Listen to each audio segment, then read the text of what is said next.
Muito bem, vamos falar sobre a polêmica ação da Justiça Eleitoral que fez aí busca e apreensão em cima do Sérgio Moro e também do Paulo Martins, candidatos ao Senado Federal aqui pelo Paraná, né? O Sérgio Moro, candidato do partido União Brasil, e o Paulo Martins, candidato pelo PL. Essa operação da Justiça Eleitoral aconteceu da seguinte forma: os agentes foram até a casa do Sérgio Moro, que é no bairro Juvevê, num prédião lá, e aí cumpriram mandados de busca e apreensão.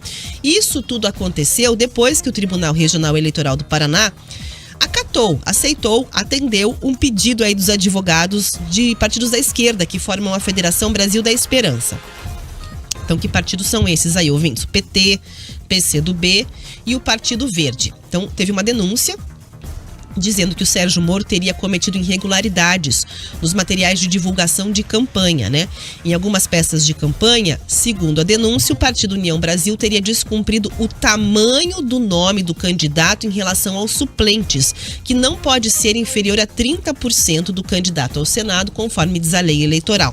A denúncia aponta ainda que outras peças de campanha nem tinham os nomes dos suplentes em desconformidade com a lei eleitoral. Então, a Justiça autorizou o cumprimento de mandatos no endereço, que foi indicado como a sede do comitê do Sérgio Moro, que é a casa do ex-juiz. Então, além do material de campanha que foi apreendido, vídeos do canal oficial do Sérgio Moro foram excluídos do YouTube. E aí, em nota, a assessoria confirmou que houve uma busca na casa do Sérgio Moro, diz que o endereço foi indicado no registro da candidatura e a nota diz que a busca e a apreensão se refere somente a uma suposta irregularidade em relação aos nomes dos suplentes não terem tamanho de 30% correspondente ao nome do candidato principal, o que, segundo a assessoria do Moro, não é verdade, né? A nota ainda diz que os nomes estão de acordo com as regras exigidas e que a equipe jurídica vai pedir a reconsideração da decisão da Justiça. Vamos ver a imagem do Twitter aí que o Sérgio Moro colocou? Ele botou lá assim, ó: hoje o PT mostrou a democracia que pretende instaurar no país, promovendo uma diligência abusiva em minha casa e sensacionalismo na divulgação da matéria. O crime, imprimir santinhos com letras dos nomes de suplentes supostamente menores que o devido. Bom, nas redes sociais, então, ele disse que a ação foi abusiva, como a gente viu aí na live. E o Tribunal Regional Eleitoral diz que o processo segue em segredo de justiça. Agora a gente vai acompanhar aí o que aconteceu também com o Paulo Martins. Pode rodar o material.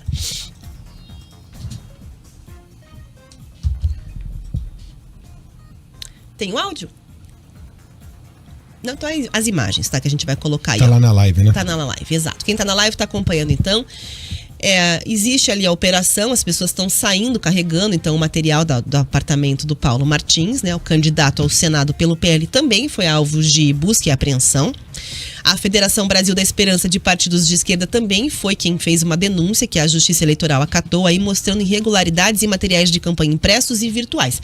Então quem tá na live tá vendo a imagem lá dos agentes saindo carregando umas caixas. Caixas e caixas, né? Caixas e caixas. O Paulo Martins, e aí a gente vai ver o que ele se manifestou, negou as irregularidades e diz que vai pedir à Justiça Eleitoral que reconsidere a decisão. Ele questionou a apreensão e disse que serão muitas batalhas, mas que vai lutar. Vamos colocar na live lá o que o Paulo Martins comentou sobre isso. Muito bem. Diz assim, ó, o post dele no Twitter: a pedido da Federação do PT, a Justiça Eleitoral apreendeu parte do meu material de campanha. A justificativa é que os nomes dos suplentes não estavam no tamanho correto. Pela mesma razão, determinou remoção de links. Serão muitas batalhas, mas vamos lutar e vencer.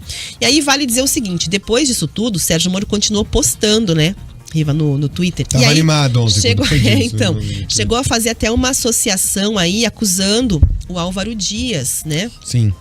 Que estaria trabalhando de uma ligação com o PT. Então ele colocou assim: o PT esqueceu, entre aspas, de reclamar do santinho do Álvaro Dias. Afinal, quem é o candidato real do PT ao Senado no Paraná? O que deu mais fogo para lenha aí, né?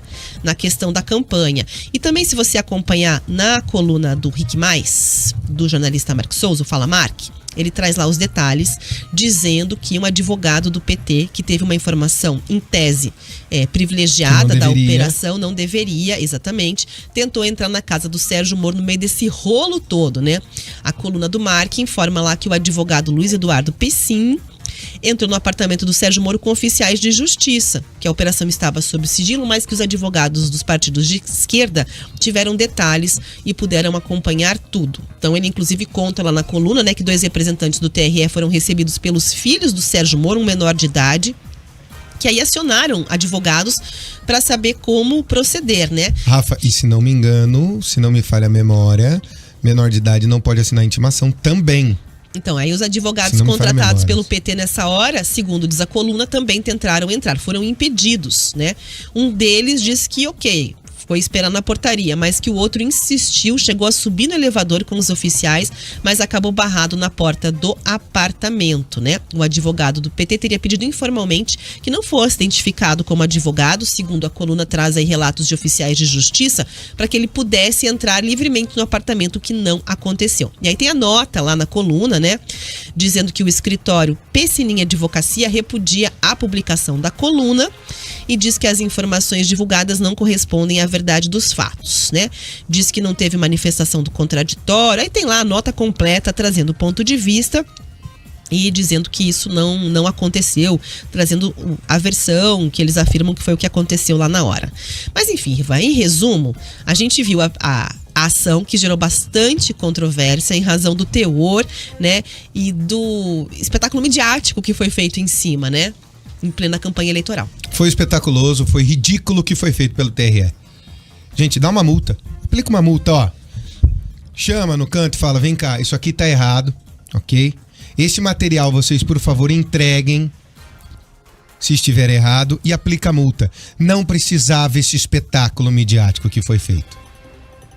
É o Moro provando também um pouco do próprio veneno. De quando era juiz da 13ª Vara Federal de Curitiba. Tá sentindo o que fez. Porque era assim que era combinado. Mas se naquela época eu fazia a crítica do espetáculo da Lava Jato, eu tenho que fazer a crítica do TRE aqui também. Como assim intimar um moleque de, se não me engano, o filho dele tem 16 anos de idade? Como assim entrar na casa pra pegar material de candidato? Do tamanho da letra do suplente. Por causa do tamanho da letra do suplente? O que é isso, gente? Desculpa, mas aí eu começo a me preocupar se realmente o poder moderador, que é o poder judicial, ele tá fazendo a parte dele. Ou tá querendo aparecer. Não, ninguém é contra a fiscalização, tem né, que fazer. Riva? Se tá em desacordo, tá errado, tem que fazer. Corrigir, mas parece um assunto pra, digamos assim, menor pra... Oficiar, Rafa. Exato. Ó, tá errado isso aqui, recolham o material e nós vamos aplicar uma multa em vocês. Não precisava de caminhão, não precisava de polícia. Aliás, se ficar confirmado que o advogado teve a informação privilegiada e estava lá junto, essa operação pode cair por terra, pode se tornar legal, que ele não tem que estar lá é a polícia. Estamos esperando para ver se tem a confirmação disso ou não. O advogado, só pra gente trazer o contraponto, não, né? em nota, nega, diz que não aconteceu nada disso.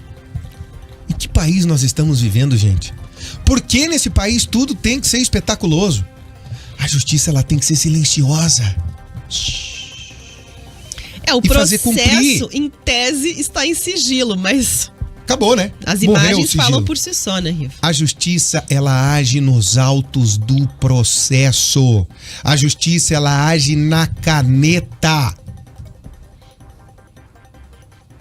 A justiça, ela é pública e silenciosa. Qual é o motivo desse processo ser sigiloso? Se nós estamos falando de uma campanha eleitoral com os candidatos postos e porque foi uma outra federação que pediu. Qual é o motivo disso ter sigilo? Essa picuinha é que está acabando com esse país. Desde sempre. As coisas precisam ser feitas da forma correta. O rito tem que ser o rito posto. E não esse espetáculo. Não essa barbárie que foi feita. Como já vinha sendo feita há um bom tempo por parte da justiça. Justiça age com a pena. A pena que eu digo é a caneta. Não com palco. Não com teatro. Não com plumas de paetês. Talvez assim a gente retome a normalidade desse país. O que aconteceu foi absurdo. Como tantos outros absurdos que a gente já viu por aí. Até porque isso nem é crime eleitoral. Isso aí que aconteceu não é crime eleitoral. É uma infração, é diferente de um crime. Não precisava de tudo isso. Não necessitava. A Justiça Eleitoral meteu os pés pelas mãos, querendo holofote. Conseguiu. Mas também tomou muita pancada. E vai ter que tomar para aprender a colocar os seus procedimentos como eles têm que ser colocados, da forma correta. 11 horas.